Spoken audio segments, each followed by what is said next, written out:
What's up, you guys? We're in Paris Fashion Week. Today we're hitting 3 shows. Let's go! Okay, I just want to start off by saying this was my first time at Paris Fashion Week. I just took the decision, bought the tickets last minute, and flew to Paris without a single show invitation. I just trusted my gut, and I ended up getting into 4 different shows, which we're gonna dive into.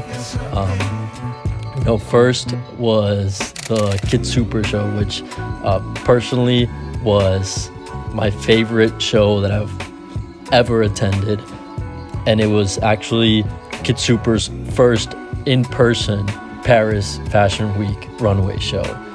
Yeah.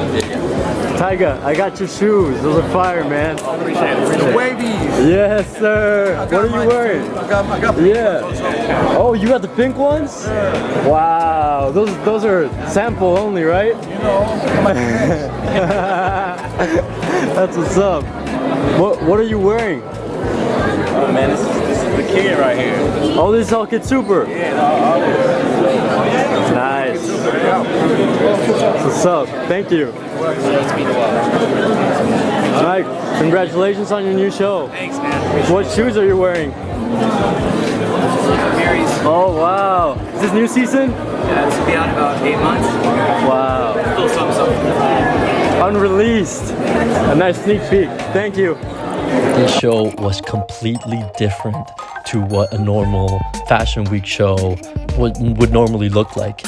This show really was an auction. It was stationed to look like a Sotheby's auction house where the guests could actually bid for these paintings, who were original paintings by Colm Delane, the designer behind Kid Super.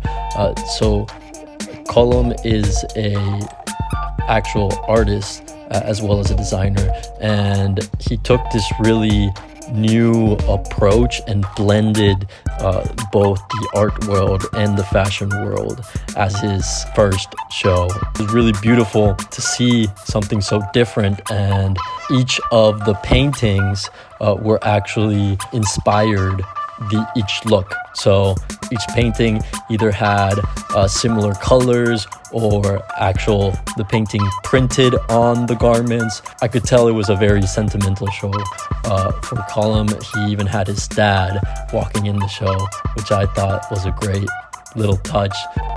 Some of these paintings actually sold for a great amount. The auctioneer was an actual real auctioneer who also at the end of the show walked in the show.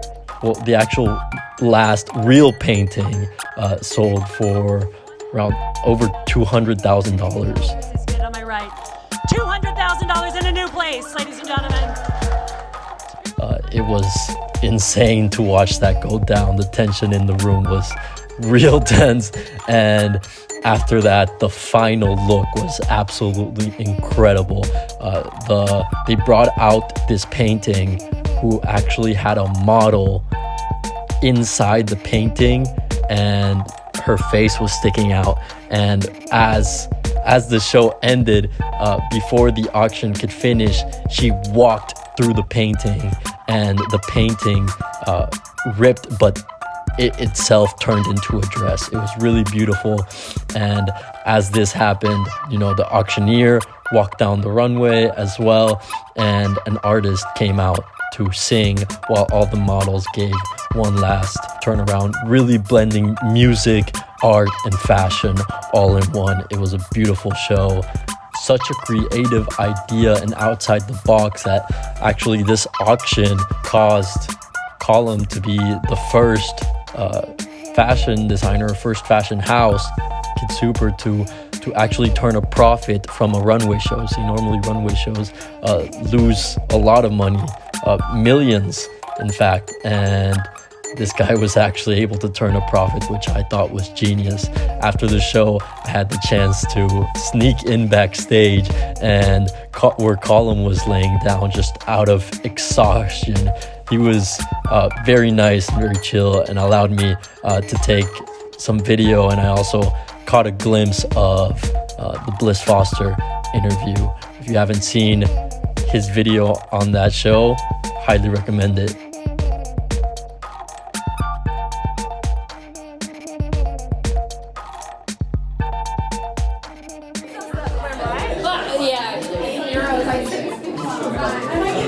That face sold for 200 what? $200,000? This look? Yeah, that face. Yeah. Yeah, something like that. Yeah, it's crazy.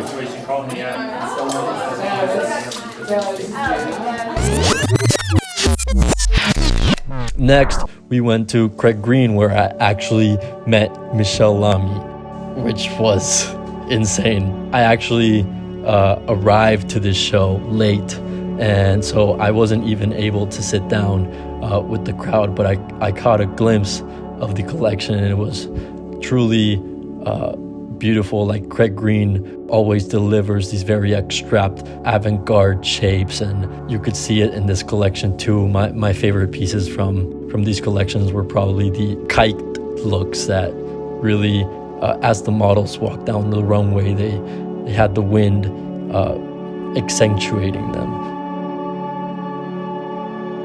There's Craig Green right there. But yeah, after this, we hit the Feng Cheng Wang show. This was more of a presentation than a fashion show. So the models were there and they walked, but it was more of them standing around and getting shot by photographers and press. And it was more of kind of like this art installation.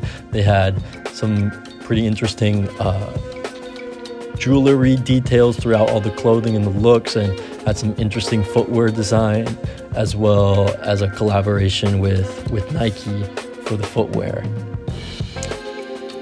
And finally, but not least, the Namacheko show, which was an amazing experience. I end up, crazily enough, sitting right next to ASAP Nast, which was insane.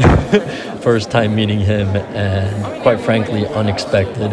It was a really cool experience. The clothes were very, very intricate, but really just the people there that I got to meet were quite interesting. I had the chance to chat with Samuel Ross before the show, and I also was sitting very close to the creative director of OG, Camille Abbas. He was really chilling. Experience overall was very surreal. I had no idea. If somebody told me a few years ago that I would be attending these shows, would I have believed them in a million years? No, but it might sound cliche, but at the end of the day, it's true that if you put your mind to something, you can truly achieve it. I was the youngest person at most of these shows just because I had put my mind to it, and truly it is possible. I just want to thank every single one of you for watching. Make sure to hit that like button, subscribe, to really join the community. Make sure to follow on Instagram, on TikTok, on Twitter, on all of these. Make sure to subscribe to the newsletter. We have a lot coming for you. We're pumping out blog articles, a lot of exciting stuff coming soon. So make sure to stay tuned and remember to dream big. Peace.